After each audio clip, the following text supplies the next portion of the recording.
بسم الله الرحمن الرحيم. حرمت عليكم الميتة والدم ولحم الخنزير وما أهل لغير الله به والمنخنقة والموقوذة والمتردية والنطيحة وما أكل السبع إلا ما ذكيتم وما ذبح على النصب وأن تستقسموا بالأزلام ذلكم فسق.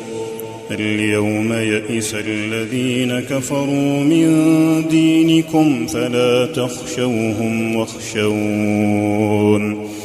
اليوم أكملت لكم دينكم وأتممت عليكم نعمتي ورضيت لكم الإسلام دينا.